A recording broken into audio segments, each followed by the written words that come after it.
Hello, my name is Mansa Klinar. This is probably my Facebook page. And today I would like to talk about the current situation, these times, and how can people, persons born with the trait of high sensitivity, not just cope, but maybe thrive through it, maybe because of it, but mainly what we can do about it. If you're not familiar with the trait,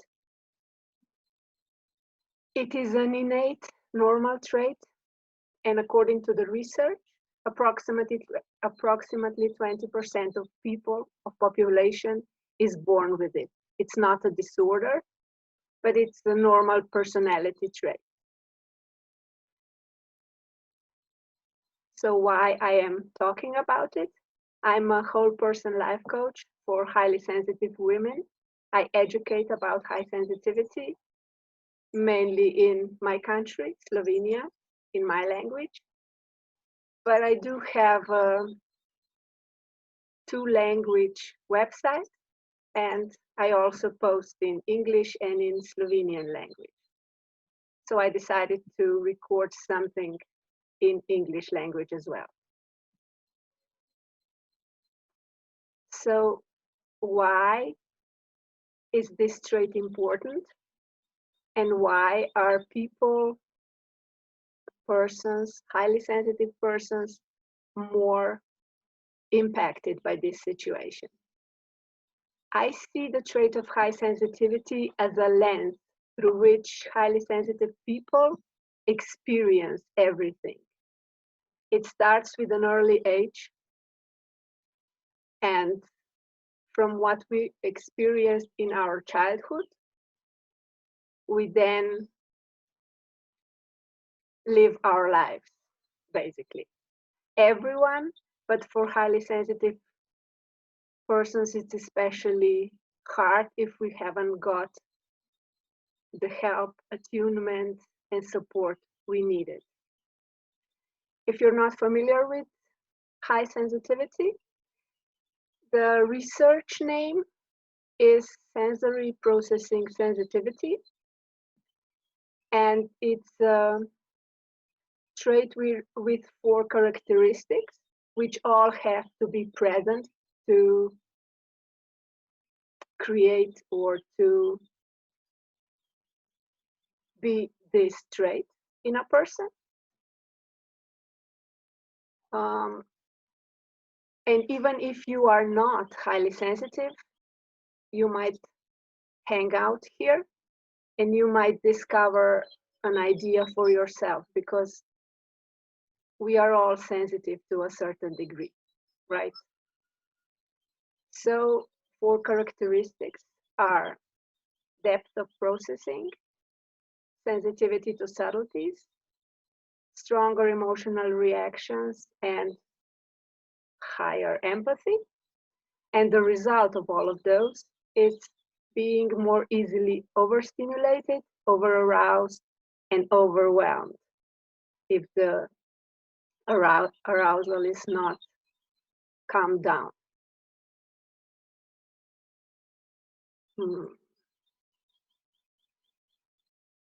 So maybe I can talk about,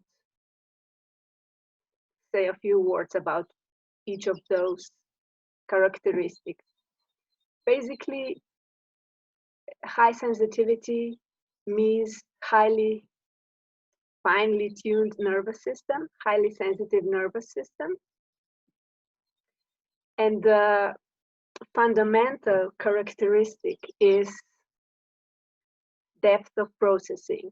So our brain is wired in a way that everything that comes in it, all the stimuli, all the sensations, all information, processes more thoroughly, more deeply. So we tend to think a lot, to reflect a lot, to observe, to pause, observe, and then engage. we need more information and more time to make decisions. Yeah, we tend to be perhaps slower in the eyes of other people, but we are more thorough. Yeah. So the second one, sensitivity to subtleties. The nervous system takes in more stimuli. So the level we take in the stimuli is lower. So we smell fine scents, we hear more, we are more bothered by harsh fabric or seams,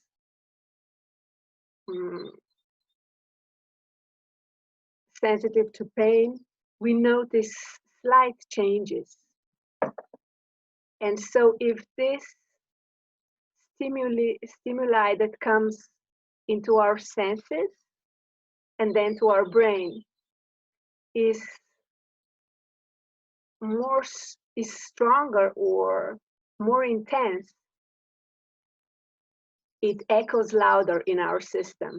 And that's why it can come to the overwhelm faster. So this is the second one. The third one has two, let's say, phases. Stronger emotional reactions, which originate in our brain. We react more actively. We have stronger emotional reactions like this, up and down. They are intense, and they say we are intense. And we tend to get activated easily, and then we might need more time to slow down. But sometimes we can calm down faster than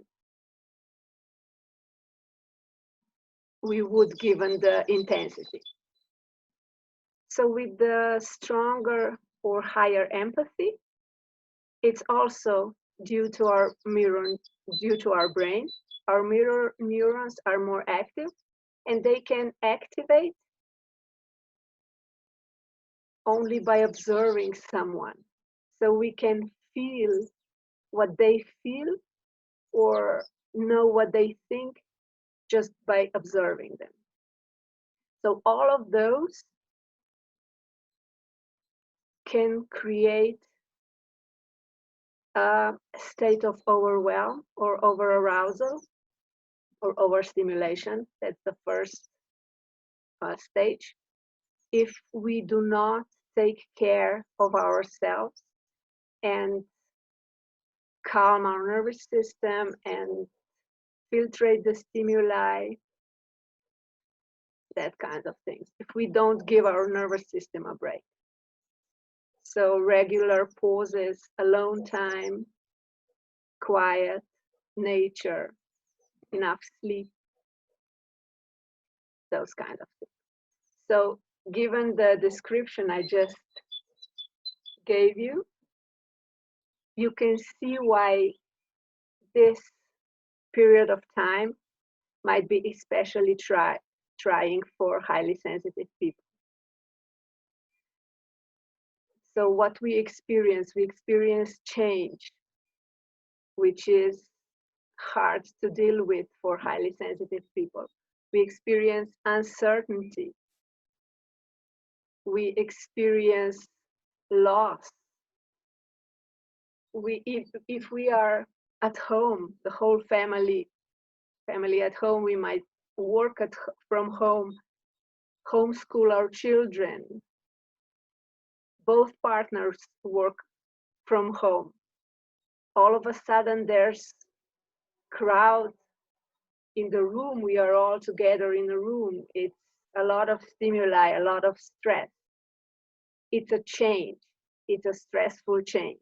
And not only that, there's also collective fear, anxiety, anger, all kinds of emotions that we as highly sensitive tend to feel more.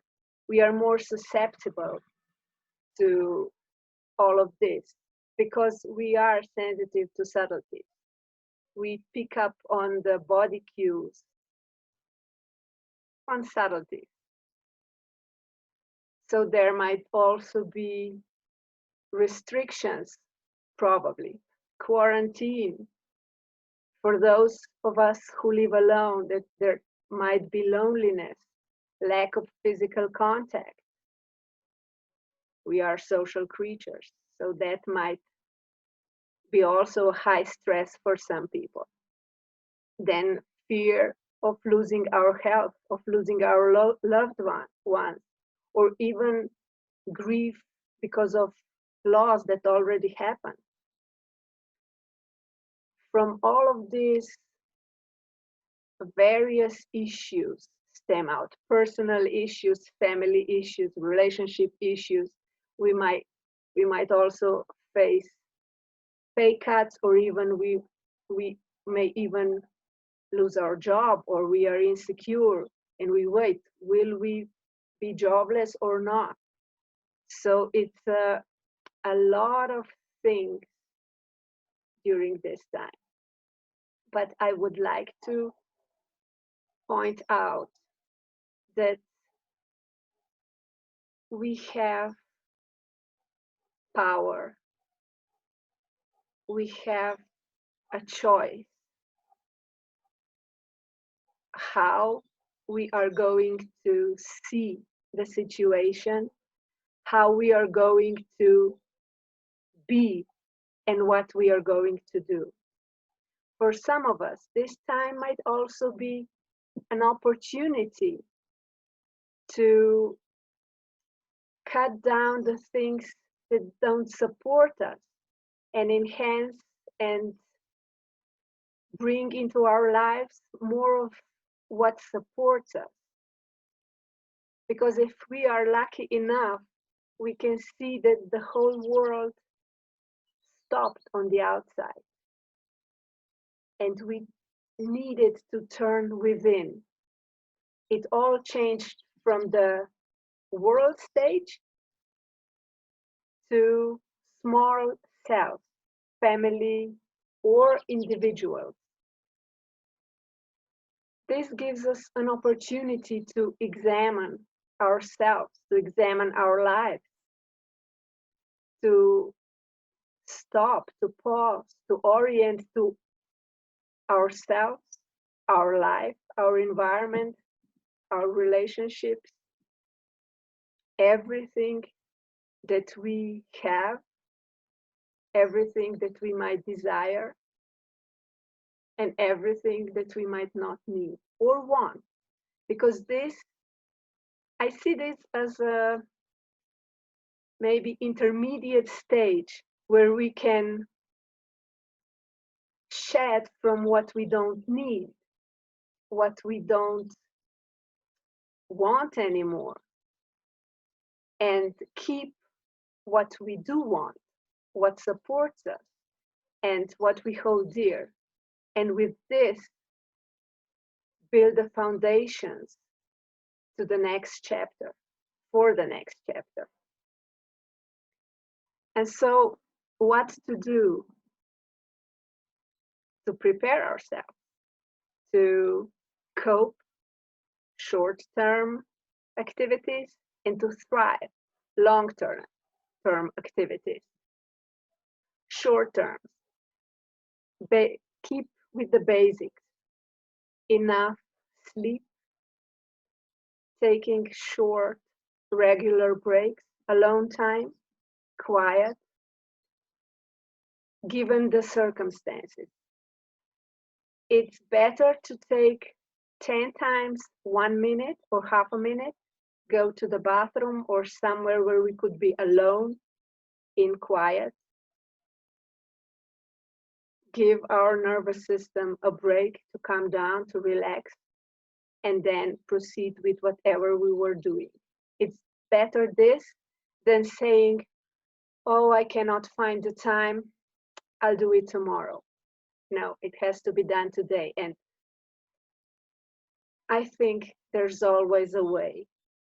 That's why I see education as a very important step in everyone's life. For us, education about high sensitivity, exploration of ourselves. I list that as a long-term activities. But we need to know what our needs are, what supports us, what soothes us, what we need to survive and to thrive. And if we know these are things crucial for our not only survival but health and survival, we will more firmly approach our approach to this. Our decisions will be more firm and we will be able to stick to them.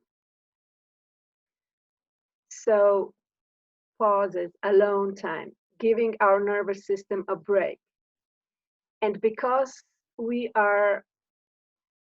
tend to think a lot, we are in our mind a lot, we use our brain, and we might find ourselves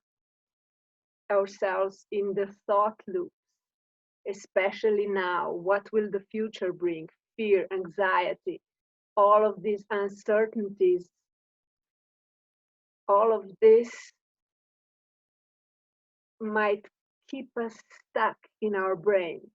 And that's why I see returning to the body, to the present moment, as a very important tool, activity, whatever you want to name this. And this is simply paying attention to our body, reconnecting to it, feeling the ground under us, feeling the contact our body makes with the ground under us. Notice our breath. Notice what's happening in our body, seeing where we are. This is sort of orienting to the present moment, to our body, and to where we are, and also where we are at. This will keep bringing us to the present moment, to the body. And with this, we will be able to maintain sort of control over our state, or the state our body is in, and we will be able to monitor the level of stimuli, the level of energy we are in, we have left, the level of activation we are in, and we will be able to discern what measures need to be taken, what we need to do to support our body, our organism. So body, rest, pauses. This is the nervous system. These are the basics. The other thing would be boundaries. Boundaries with ourselves first. Limiting what comes into our field in terms of information, what kind of information we allow to come to us, in terms of emotions, in terms of people, in terms of situation. We really need to discern what we will allow into our field, because we might be very impacted by this. Let's say news. I know this is a tough one.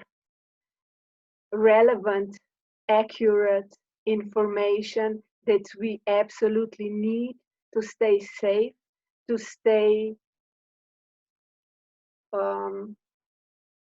informed, to know what to do, but not to engage in the news that spark emotions, that induce fear, that are manipulative. And we know that if we are connected to ourselves, if we take breaks and calm down, we will know what the truth is. We are able to discern, but we need to be connected to ourselves, to our senses, and for our senses to not be polluted. I cannot think of a different word.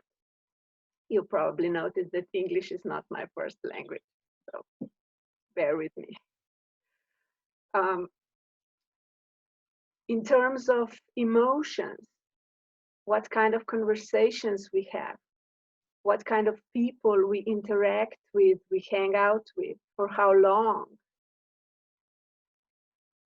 who are the safe people for us, to be able to relax, to not be constantly alert, to be able to be who we are.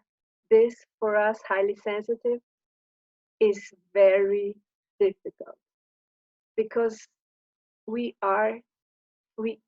do act differently, we perceive differently than most of people. We need different things. And although each person is unique, is individual, needs different things, there are certain commonalities, common things that makes us look and be different than the majority. And this is perceived intense or sensitive or overcomplicating things. And that's why we need to have at least one person that we can be who we are with. And most important, the first person we need to be that for is ourselves. Safety starts within. So where was I? Yes, people, emotions. With the collective emotions, I practice a tool that's called, no, not called. It goes like this. I ask myself, if I notice something, I ask myself, is this mine? Then I wait a bit, but never mind what the answer is. I then say, I release the energies that are not mine, and I call back the energies that are mine. I also do this before I go to sleep and throughout the day, but mainly it's the intention and the attention to what is mine and what is not mine. So we can use that also for emotion. Is this emotion mine? And then put an intention that if it's not mine, I return it to where it came from consciously or to the light, whatever you feel best for you. And it helps also to be aware that not everything is our own. There we are, as I mentioned, susceptible to emotions of other people. We take on moods of other people. We feel them. We have stronger empathy. So this emotional component is strong. So we have to be careful, and we have to put all of us into our system. So more grounded we are, more of ourselves is within ourselves, better it is, and less susceptible we will be for other people's emotions and moods. And even if we catch something, if we are aware, if we practice awareness, we will catch this and we will be able to then see, oh, I haven't felt that before. What happened? Then probably it's not mine. And this being aware, noticing, acknowledging it, expressing if needed, but not to let ourselves overwhelm us, not to let those emotions overwhelm us. That's the key.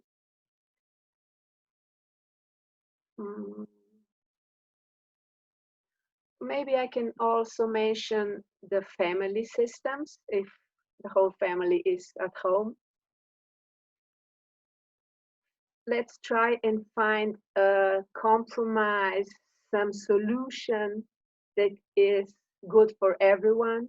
Talk about it, ask for help, explain, clarify. Because you know, if you feel good, everyone feels good, right?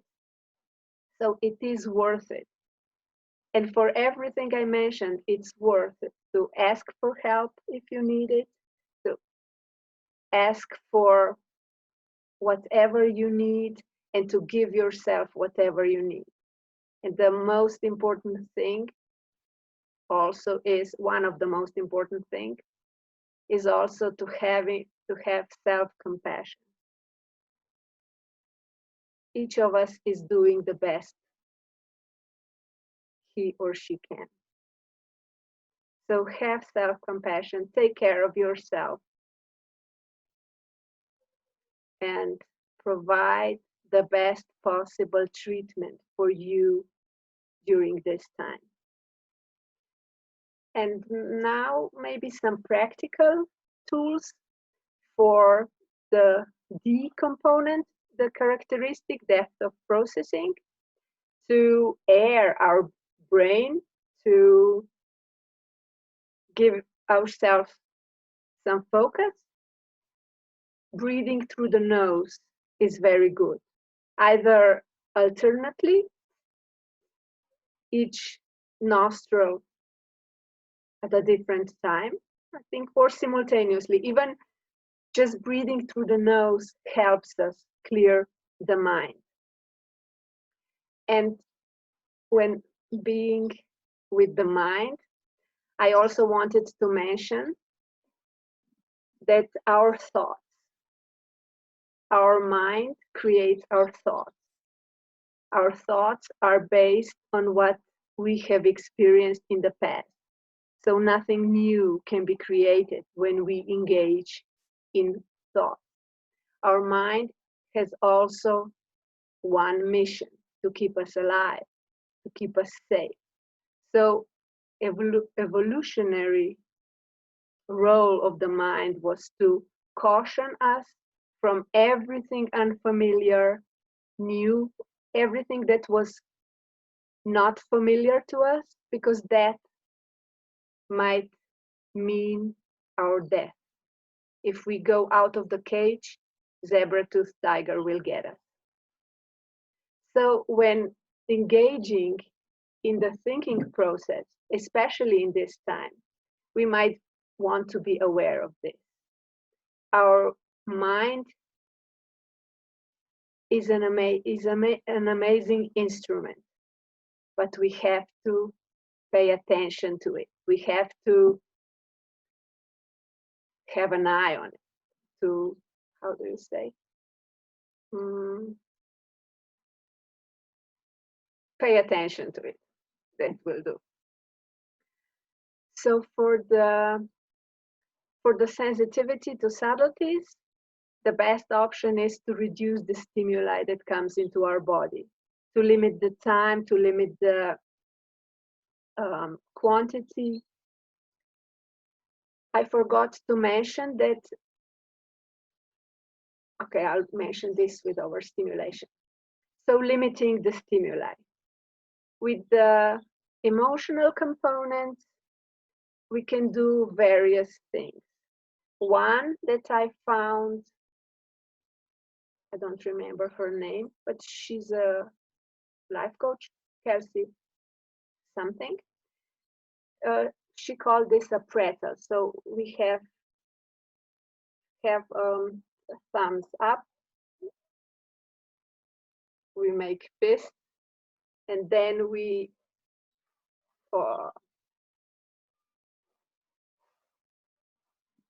so we do this. So we cross our hands, turn this, put this on our heart area, and we might even cross our legs. And we can be in this position. This should calm us down. Another thing to calm us down is also using our fingers and touching our thumb with other fingers one at a time. This can also calm us down. Or we can put our hands on a surface and then say which finger we will lift and then lift it. So let's say left pinky and right thumb, and we lift it. This could also be a social game with our children or partner, anyone. So this is also soothing. Yeah, I think this is it. And for the overwhelm, what causes us overwhelm, the stimuli can come from the outside, external stimuli, like loud sounds, strong light, those kinds of things, or from the inside, our internal stimuli, emotions, whatever is happening within ourselves. And there could be combination of both. So this overstimulation can be caused by too much stimuli at once, or a bit less stimuli, but for a prolonged period of time. So too long, too much at once, or too long. If we reach the state of overwhelm, like we cannot do anything, we are like this, you probably know how this feels. We need at least for approximately 20 minutes to calm down. Water soothes emotions. Alone time soothes emotions. But sometimes, at least for children, it can be beneficial if we just sit with them, to just be with someone, but that might be more for the emotional crisis. For the overwhelm, let's say we need calm, quiet, and alone time. So we don't have no other nervous system that our nervous system will interact with. So those are the tools. And just briefly, long-term path to thriving.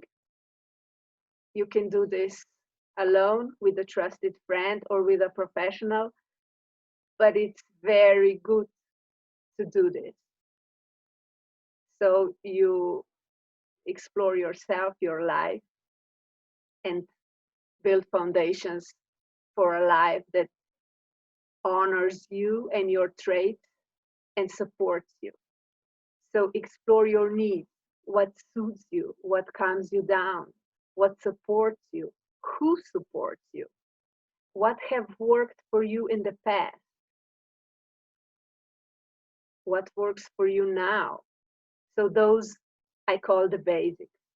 Then there are the self things, like your view of yourself, self-acceptance.